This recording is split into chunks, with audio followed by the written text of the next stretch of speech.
The future of any nation in the world lies in the hands of our youth. So also is the nation's strength. This is why branches of government and at all levels, especially the legislature, should harness the potentials of youth by being selective in the choice of representatives of the young populace. In this week's episode of the program Young Parliamentarians, we shall be diving into the inauguration of the third State Youth Parliament session of Gombe on the floor of the Gombe State House of Assembly. The Speaker of the newly inaugurated Assembly is our guest, and he will be unveiled shortly after this timeout. My name is Joshua Ogushle, and I'm your host. You're welcome to the program.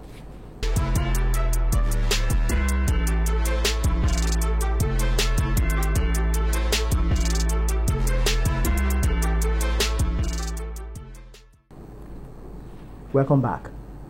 We're a call to action for the youth to play a vital role in the shaping of the future of Gombe State. The Gombe State House of Assembly recently inaugurated the third session of the State Youth Parliament. Assembly correspondent Abbas Maikano has the details. That I will be faithful and bear true allegiance. The Gombe State Youth Parliament is designed to empower young people with essential skills in democratic values, leadership, and civic responsibilities. By fostering debate, dialogue, and inclusive participation, the platform aims to harness the energy and creativity of the youth to address complex challenges facing the state. Speaker of the Gombe State House of Assembly, Abubakar Muhammad Lugereu, represented by the Clerk of the House, Barrister Rukaya Adamu, expressed appreciation to the Governor for his inclusive governance and recognition of the youth contribution to nation building. He urged the youth to approach their responsibilities with a spirit of peace and dialogue. Leadership is about service. Serve with humility, wisdom, courage, and together we build a Gombe state where every young person has the opportunity to dream, to contribute, and to thrive. The youth of Gombe State are looking up to us to be their voice, their bridge, and their beacon of hope. Our work must therefore go beyond speeches and ceremonies. It must touch lives, open doors, and inspire change. The Speaker of the Gombe State Youth Parliament, Aliyu Danladi, thanked the Governor and the House for empowering youth in governance, while other speakers include the Gombe State Commissioner of Youth Development and the Clerk of the Youth Parliament contributed to the inaugural session. Of Section 105 of the Constitution of the Federal Republic of Nigeria, 1999, that the person elected as the governor shall have powers to issue a proclamation for the holding of first session of the Parliament. As emphasized, the Youth Parliament serves as a training ground for democratic values, debates, and civic responsibilities, recognizing that the future of Gombe State and Nigeria lies in the hands of its young people. In Gombe, Abbas Mekano, NTA News. Joining me to discuss more on the inauguration of the third Gombe State Youth Parliament session is the young Gomberian at the helm of legislative affairs of the Youth Assembly. I'm talking of no other person than the Speaker himself, Right Honorable Aliyu Danladi. You're welcome to the program, Mr. Speaker. Thank you so much for having me. Thank you for having me on NTA Parliament. It's my pleasure being with you today. Let me start from the emotional point of view. What was your mind telling you during the inauguration? I mean, how elated were you? Well, for me, my inauguration as Speaker of Gombe State Youth Parliament came with a lot of emotions. I had a plethora of emotions ranging from I was at a point overwhelmed, especially by the confidence reposed in me by my constituent, that is my honorable colleagues from the different constituencies of Gombe State, and of course, by the confidence by the general public. I felt a kind of burden in me, yes, beyond the moment of delight. Imagine as a speaker, I was looking at the responsibility which comes with it. Of course, because the youth are all looking up to the assembly, particularly the leadership which I occupy, to see that we make a difference in the lives of young people in Gombe State. Talking of the process, in a nutshell, how did you emerge, you and your colleagues? Yes, the Gombe State Youth Parliament, just like every other state youth parliament, and which is a replica of the Nigerian Youth Parliament, is based on nomination. There are youth stakeholders, there is the government, and then the State House of Assembly, and of course the federal the State Ministry for Youth and Sports Development. So from across all these sectors of stakeholders, there are nominations, and even for us, most of us were nominated through one of these channels that I mentioned. And for the Parliament, thankfully, we have a lot of change makers, a lot of advocates, and people who have been making impact in society. So, of course, there could be a little politics.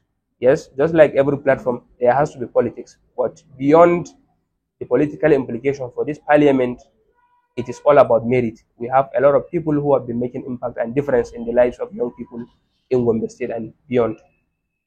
Kindly tell us about the composition of your Parliament. The Parliament comprises 24 members drawn from all the constituencies of Gombe State. It is a replica of the Gombe State House of Assembly, just like I earlier mentioned. Yes, and there are 10 principal officers for the Parliament, and then 14 committee chairmen for the Parliament. And for this, we have seen a lot of improvement, especially in terms of gender. Our Parliament has an unprecedented 7 female parliamentarians. So that's to tell you that for the composition, it truly represents the youth of the state. And even in terms of gender, it is also has a certain number of, although we will not be where we want to be in terms of the balance, but we have seen a lot of improvement, and we feel the female voices is also being represented. What is your administration spectacularly bringing on board, and what difference is your leadership prepared to make compared to the first and the second session of the Gombe Youth Parliament? Yes. For my manifesto, I highlighted 3 key areas which we want to focus. The first is on inclusion and participation.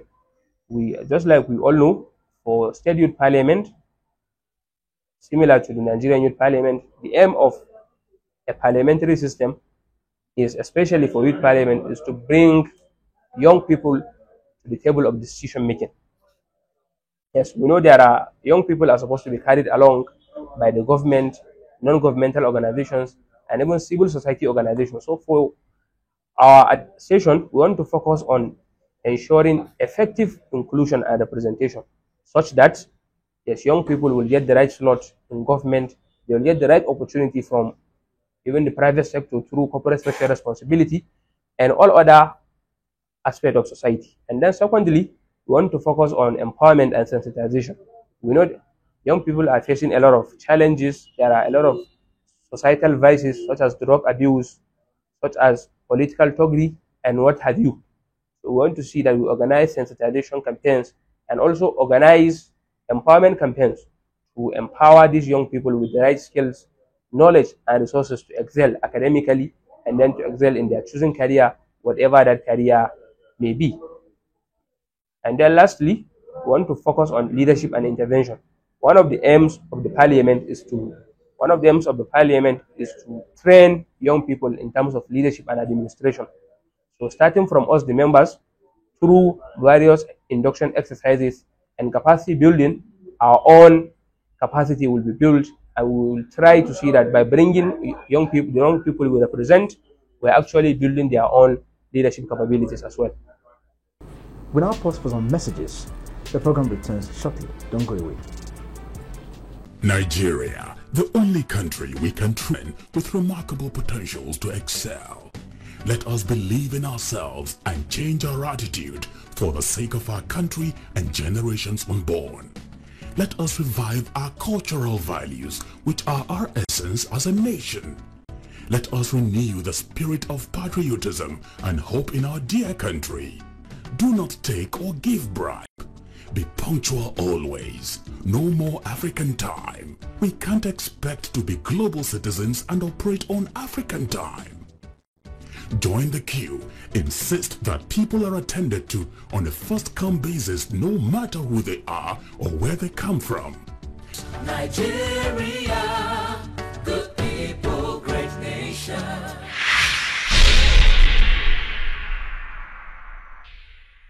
Welcome back. If you're just joining us, you're watching the program Young Parliamentarians, showing on NT Parliament Abuja. You can as well join the conversation via the platform scrolling on your screen. I've been engaging right on over Aliu Danladi, the Speaker of the Gombe State Youth Parliament third session, and our focus is the inauguration of the Gombe Youth Parliament, which held recently inside the chamber of the Gombe State House of Assembly. Let's now move on. How do you want to fellowship with other arms of government, especially the executive and the Gombe State House of Assembly? Don't you think there is need for serious collaboration to avoid your assembly working in isolation? Yes, the Gombe State Youth Parliament, just like every organization, cannot work in isolation.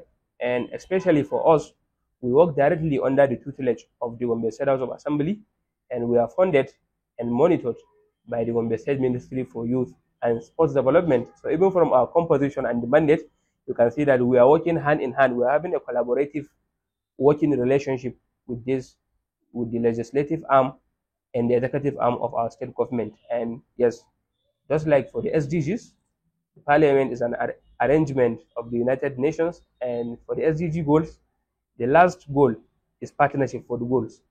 So for the Gombe State Youth Parliament, we want to utilize partnerships and collaboration to see that we achieve our objectives.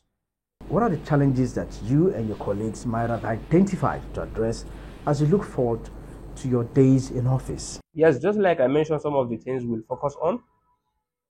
We didn't just come up with these initiatives without looking at the challenges young people are facing. Like I mentioned, firstly, the issue of drug abuse, which has become a menace in our society. A lot of young people are into drugs.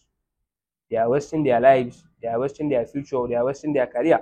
So by organizing campaigns in collaboration with the relevant agencies, we'll see that we organize campaigns and rehabilitate some of the young people who have fallen into drug abuse. And then the issue of political thuggery, yes, we are going to orient our young people on their democratic and civic responsibilities and rights and privileges to see that they utilize all these rights, they hold the government accountable and get the most out of democracy. And the issue of unemployment, which is a global problem, not just limited to Nigeria or Gombe. So we'll see that through different skill acquisition programs, young people are exposed to the right digital skills, to the right entrepreneurial and the right business skills for them to excel in today's world. What solutions are you preferring? Yes, just like I mentioned, we'll organize sensitization campaign to orient our young people on the disadvantages of engaging in societal vices. And then we'll organize initiatives which will empower them with the right skills, with the right training, with the right platform, with the right mentorship that they need. And like I've always mentioned, our arms are open for collaboration.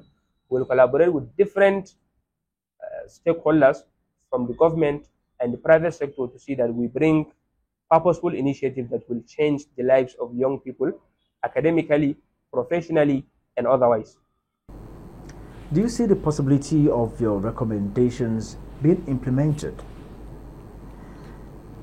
Yes, of course, for the Youth Parliament, we know our resolutions are advisory. We don't enforce laws. We discuss motions and bills which are passed to the government through the Gombe State House of Assembly, and all these motions are advisory resolutions. And of course, we'll be having sittings quarterly. During these sittings, we'll be discussing on issues that affect the lives of young people across Gombe State, and we'll make sure that the government has been listening. Yes, we have to give them that credit, and we are confident that they will continue listening to the voices of young people to see that their lives are being improved and changed for the better. May we know what your vision statement is to Gombe youths? I believe they are listening now and watching as well. Yes, our vision for the Parliament is to have a more empowered youth community in Gombe, and for Gombe State Youth Parliament to become not just the most visible parliament, but the most impactful state parliament within a year. And for young people, like I mentioned, they're about empowering them with the right democratic values, the right skills, the right mentorship, and the right platform for them to excel, not just at the local, but at the global level.